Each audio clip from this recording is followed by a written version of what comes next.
So the cab on these cats and most skid steers, if not all of them, have the ability for the cab to actually lift up to get to the other components that are underneath the cab itself. The main hydraulic pump is under there, the drive motors and whatnot. Every once in a while, you're going to want to lift this cab up, also clean under there. A lot of dirt and grime and dust gets trapped under there. And I've seen some machines, just from videos I've watched online, of cabs lifting up, and clearly they've either never been cleaned or they're just being worked real rough in a lot of dusty environments, and it just collects like crazy under there. And it seems like it's one of those things that could easily be overlooked. You really should lift it up. I would say I plan on doing it myself at least once a year, getting under there, degreasing, cleaning it out. It really just depends on how much you use it. But if you're running this thing 8 hours a day in a dusty environment, I mean, it doesn't hurt to lift that thing up a couple times a year and spray it out. So I wanted to show you guys how to actually lift the cab on this. Unfortunately, since it's in the garage, I can show you at least where the bolts are, how I go about doing it. But tomorrow I actually plan on rolling this thing out of the garage and lifting it up completely. We are going to have a storm tomorrow. It looks like it's supposed to be snow and sleet, but even if it's just raining, it doesn't hurt if it gets wet. So I'll just be out there lifting it up. I really am doing this right now. I can't even actually clean it right now. I can't spray it down because it's so cold outside. I can't really use the hose. Maybe tomorrow, if it does warm up, I might be able to actually, but I really can't do a great job degreasing it and cleaning it at this point. I don't think it's, I mean, I've been able to peek under there a little bit, and it does look like it could definitely use a cleaning, but I'm just going to wipe down whatever I can tomorrow with rags and everything. I'm mainly actually just lifting it up to see if I could check for any major leaks or anything like that. I'm going to be running it this winter, plowing the driveway and whatnot, so I just want to make sure before I put any heavy use on this thing that there's really no major issues that I should be aware of.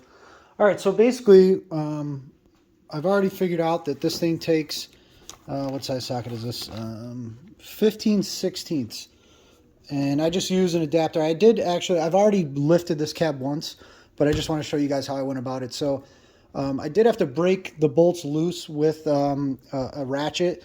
They really weren't too tight, but I have seen a lot of issues people have with the bolts being possibly seized up. I think that would be on an older machine they've never been loosened up before, but I know a lot of people say that once you get them out, you should put some anti-seize on them. I'm just going to put a little bit of grease on them because they really weren't in bad shape.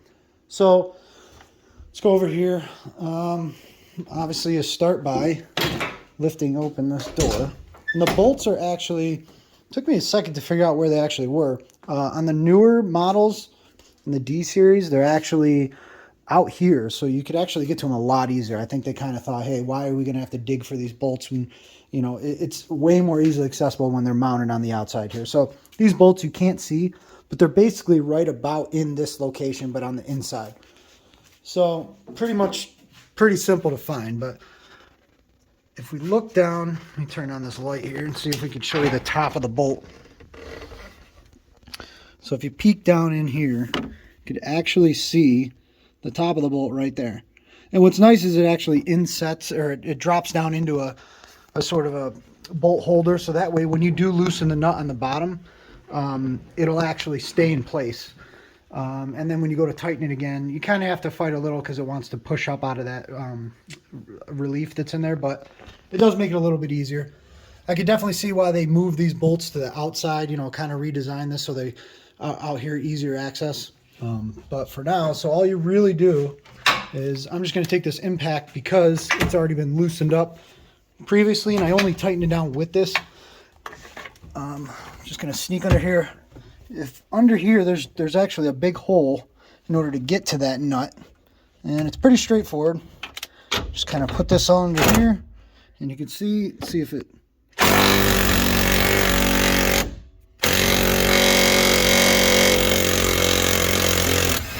All right, so there it is. Just going to drop that right there. So that's the nut right there. All right, so when you actually go to, obviously you have to take the other side bolt out too, but when you go to lift this cab up, I do recommend pushing that bolt up through. You might have to give it a little tap with a hammer if it's stuck in there, but in this case, this one's pretty loose. Getting that bolt out of there just kind of keeps the cab freely able to move up so that bolt doesn't catch, because it's pretty long. So as you're lifting the cab, it kind of wants to push forward and stay in that hole. So it makes it a lot easier when you remove that bolt first. So let's get this other one out of here. See if I can hold the phone and do this at the same time. Kind of have to find this. Let's see, I think I'm on there. All right, so that one's loose.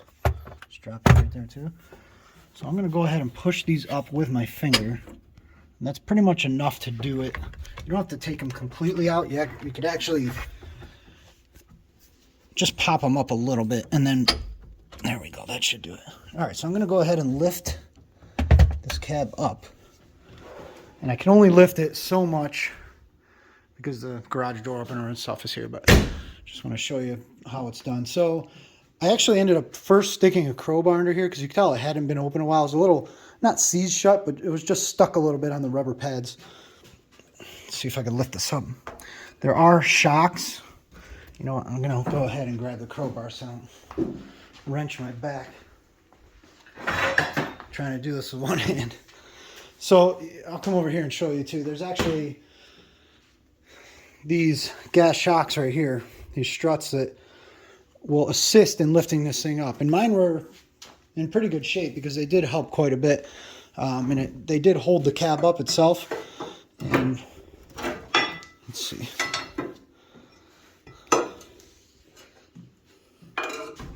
Oh, well, you know what? I was doing it wrong. I was thinking that this thing lifted up with it. So it was a lot easier than I thought. So I just have this under here. You know, I'm trying to be gentle with it. You don't really want to damage this or bend anything, but if you need to break it loose, just lightly pry up and see if things are moving. If it's not lifting pretty easy, you know, make sure your bolts are out, make sure nothing else is binding up. And then once this does actually get fully up into position, there's a safety latch right here. I can't show you really how that fully works right now because I can't lift this up all the way, but essentially when this goes all the way up, this thing will automatically clip into place. And that basically keeps the cab from being able to fall and obviously crush you if you're working under there. The only trick is I'm guessing that when you go to put it back down, you need a second person so that you can kind of lift it up, pull the tab back, and then lower it down. And I guess it doesn't hurt having a second person around just in case something bad happens. But all right, we'll go ahead and lift this up to the height that I can. Well, I'm going to have to stand up here. All right, it's a little tricky with one hand. There we go. All right, so that is as high as I could get it. All right, so that's about, as you can see, I'm tapping the garage door opener there. So that's the extent I can open it right now. But if you see under here, this is actually, you can see the bolt, and that goes right down into that little rubber grommet right there. So I'm definitely not going to climb under here because it's not high enough to use the safety latch, and I am alone right now, and I'd really hate to get stuck under there. So here's the other bolt, the other pad. Now this one actually slid forward, and that's one thing you kind of got to be cautious about is these washers will pop out of place just from the bolts, you know, kicking around as they come out of the hole. So just make sure before you set the cab down that they are lined back up. And I highly recommend either taking that bolt completely out or pushing it up into the grommet that's up in there so that the bolt is completely up inside there. You don't want that. It's going to be very difficult to try and line that bolt up with that hole with it sticking out like that, if not impossible. So let's see if we could look in there a little bit. So you can barely see in there that's the pump. It is completely caked in grease and dirt, but it actually doesn't look wet, which is good. It's kind of a good sign that there's no major leaks or anything. It definitely just looks like it could use a good cleaning. You know, hopefully tomorrow I could get this thing lifted up all the way and, you know, really get a good look at it. So that's pretty much it for lifting the cab, and, you know, putting it back down is pretty much just the opposite of what I showed you. If you guys got any questions or anything, you know, leave a comment, and please like the video and subscribe if you haven't already. And just stay tuned for the next video. See you guys.